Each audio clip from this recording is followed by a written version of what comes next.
बुजुर्ग ने देखा कि पत्थर गिरने लगे हैं और वह वापस लौटने का सोच रहे थे कि तभी देर हो चुकी थी। गिरते हुए पत्थरों ने उन्हें जल्दी ढक लिया। निक वहाँ पहुँचा और पत्थर हटाने लगा और उन्हें पकड़कर जेल ले आया। लेकिन तब तक बुजुर्ग के फेफड़े छिद चुके थे और उन्हें लगा उनके पास समय नहीं है। मरने से पहले उन्होंने निक से फर्श के नीचे से नक्शा निकालने को कहा। बुजुर्ग ने निक को बताया कि वह जेल में इसलिए है क्योंकि उनके पास यह खजाने का नक्शा था। कई वर्षों से उन्होंने खजाने का रहस्य नहीं बताया था। फिर उन्होंने निक को खजाने का स्थान बताया, उम्मीद करते हुए कि वह बाहर आकर इसे दुनिया के सामने ला सके और अच्छे कार्यों में उपयोग कर सके।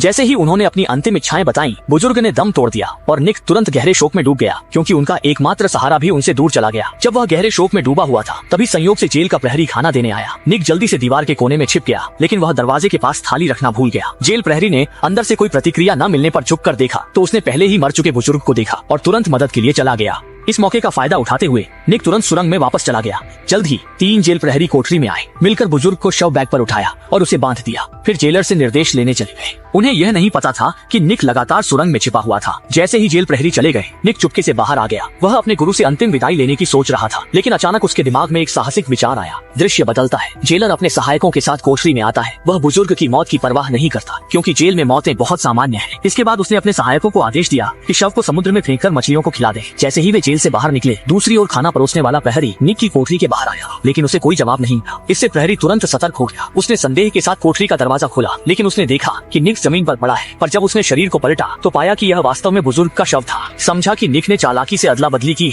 बहुत देर हो चुकी थी। जेलर अपने आदमियों के साथ पहले से चट्टान के किनारे पर पहुंच चुका था और निक शव के थैले में छिपा हुआ था। अनजान जेल के गार्ड्स को लगा कि उसमें बूढ़े आदमी की लाश है। जंजीरें बांध दी और उसे समुद्र में मछलियों को खिलाने के लिए फेंकने की तैयारी कर रहे थे। खाना देने वाला जेल गार्ड भी जल्दी से बाहर की ओर दौड़ा। हालांकि उसने अपनी आवाज को पूरी ताकत से पुकारा, लेकिन तेज समुद्री हवा ने सारी आवाजों को दबा दिया। वार्डन को एक भी शब्द स्पष्ट सुनाई नहीं दिया। जब समय आया, निक ने वार्डन की चाबी पकड़ ली और उसके साथ समुद्र में कूद गया।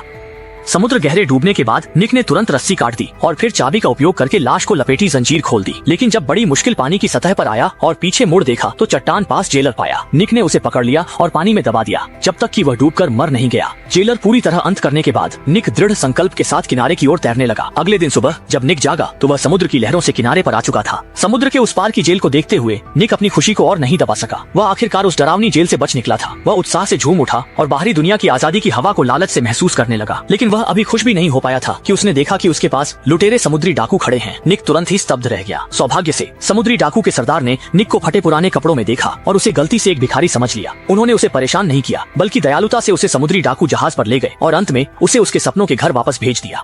वह अपने अच्छे दोस्त के साथ एक छोटी नाव में खजाने की छुपी हुई जगह पर पहुंचा और अंततः एक सुनसान समुद्र के तल में उसने अनगिनत दौलत का भंडार खोज निकाला। संदूक सोने के सिक्कों से भरा हुआ था।